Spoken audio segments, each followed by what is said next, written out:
Saudi আরবে শুরু হয়েছে ফ্যাশন শো, তাও আবার খোলা পোশাকে। এবং শোর জন্য যে স্টেজটা করা হয় সেই স্টেজটা হচ্ছে একদম সেম কাবা ঘরের মতো। 13ই নভেম্বর সৌদি আরবের রিয়াদে তা অনুষ্ঠিত হয়। আমাদের সব থেকে প্রিয় জায়গা হচ্ছে সৌদি আরব। এখানে আমাদের প্রিয় নবী হযরত মুহাম্মদ সাল্লাল্লাহু আলাইহি ওয়াসাল্লামের কবর আছে এবং কত শত শত হাজার হাজার লক্ষ লক্ষ সাহাবায়ে কেরামের কবর রয়েছে এই সৌদি আরবে। আর সে পবিত্র সৌদি আরবে নাচ গান এবং উলঙ্গ অবস্থায় নাচের জন্য তৈরি করা হয় কাবা শরীফের মতো সেম স্টেজ। পবিত্র কাবার আদলে তৈরি হয়েছে মঞ্চ, আর সেই মঞ্চেই নাচ গান করেছেন জনপ্রিয় পপ তারকা জেনিফার লোপেজের মতো শিল্পীরা। শুধু কি তাই, খোলামেলা পোশাকে সেখানে অনুষ্ঠিত হয়েছে ফ্যাশন শো। শুধু এটা না, মদের অনুমতিও দিয়েছেন সৌদি আরবের সরকার। এ বিষয়ে বিভিন্ন দেশের মুসলিম নেতা কর্মীরা তীব্র নিন্দা জানিয়েছেন।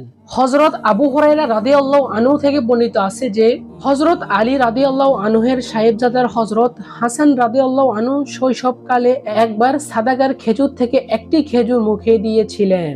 রাসূলুল্লাহ সাল্লাল্লাহু আলাইহি ওয়াসাল্লাম দেখা মাত্র বললেন, কাখ কাখ, থু থু, মুখ থেকে ফেলে দাও। তুমি কি জানো না যে আমরা সাদগা খাই না? কারণ সাদগার মাল নবী করিম সাল্লাল্লাহু আলাইহি ওয়াসাল্লামের পরিবারের জন্য হারাম ছিল। তাই অবশ শিশু হওয়ার সত্ত্বেও রাসূলুল্লাহ সাল্লাল্লাহু আলাইহি ওয়াসাল্লাম তাকে সাদগার মাল খাওয়ার সুযোগ দেননি এবং মুখ থেকে ফেলে দেওয়ার নির্দেশ দিয়েছেন।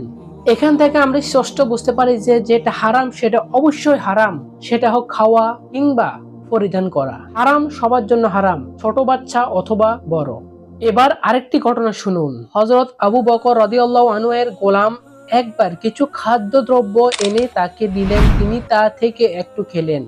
এমন সময় গোলাম বলল, হযরত, আপনি তো প্রতিদিন জিজ্ঞেস করেন এটা কোথা থেকে কিভাবে উপার্জন করেছো, কিন্তু আজ যে কিছু জিজ্ঞেস না করে খেয়ে ফেললেন। উত্তরে আবু বকর রাদিয়াল্লাহু আনহু বলেন, ভীষণ ক্ষুধা ছিল তাই না জিজ্ঞেস করে খেয়ে ফেললাম। আচ্ছা বলো, এই খাবার কোথা থেকে কিভাবে উপার্জন করেছো?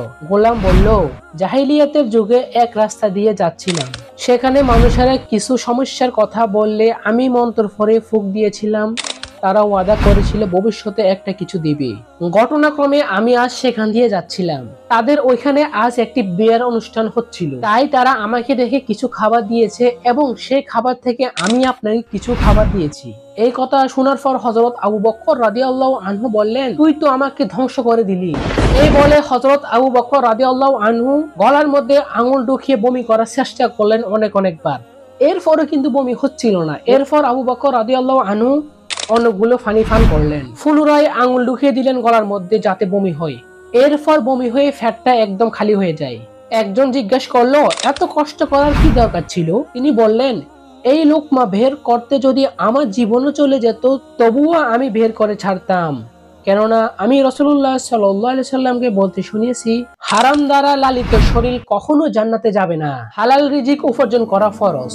হালাল রুজি ধারা অন্তরে নূর তৈরি হয়, নেক কাজের আগ্রহ বাড়ে, ইবাদতের স্বাদ লাভ হয় এবং ইবাদতের তৌফিক লাভ হয়। আর হারাম রুজি ধারা অন্তরে অন্ধকার পয়দা হয়, মন্দ কাজে আগ্রহ বাড়ে, ইবাদতের তৌফিক বিলুপ্ত হয়। আজ থেকে আমরা এই প্রতিজ্ঞা নিব যে আমাদের রুজি যত কম হোক না কেন আমরা কিন্তু হালাল ভক্ষণ করব এবং হালাল পরিধান করব। হযরত ওমর রাদিয়াল্লাহু আনহু বলেন, আমি রাসূলুল্লাহ সাল্লাল্লাহু আলাইহি সাল্লামকে বলতে শুনেছি যে তোমরা যদি আল্লাহর উপর ভরসার মতো ভরসা করো তাহলে আল্লাহ সুবহানাহু ওয়া তাআলা তোমাদেরকে পাখিকে যেভাবে রিজিক দেয় ঠিক তেমনি তোমাদেরকে ওই রকম রিজিক দিবেন। সুবহানাল্লাহি ওয়া বিহামদিহি। সকালবেলা যখন পাখিরা বের হয় তখন কিন্তু একদম ক্ষুধার্ত অবস্থা থাকে, আর যখন সন্ধ্যা হয় তখন কিন্তু ফ্যাট ভর্তি করে আসে। আল্লাহ তাআলা আমাদের সবাইকে যেন হালাল রিজিকের ব্যবস্থা করুন এবং হারাম থেকে বেঁচে থাকার তৌফিক দান করুন। এই হাদিস থেকে আমরা স্পষ্টভাবে বুঝতে পারি যে হারাম ভক্ষণকারী এবং হারাম পরিধানকারী, হারাম যে সৃষ্টি করে সে কখনো জান্নাতে যাবে না। সেটা হোক কাবা শরীফের ইমাম কিংবা সৌদি আরবের সরকার, সেটা হোক কাবা শরীফের ইমাম কিংবা সৌদি আরবের সরকার। আমার কাছে মনে হতে পারে মোহাম্মদ বিন সালমান আমিরুল মুমিনিন, আমার কাছে মনে হয় সেই ইহুদিদের একজন এজেন্ট। That's all. আল্লাহ জামানায় মদিনা, এই যে আমাদের মদিনা, এর গুরুত্বটা কমে যাবে।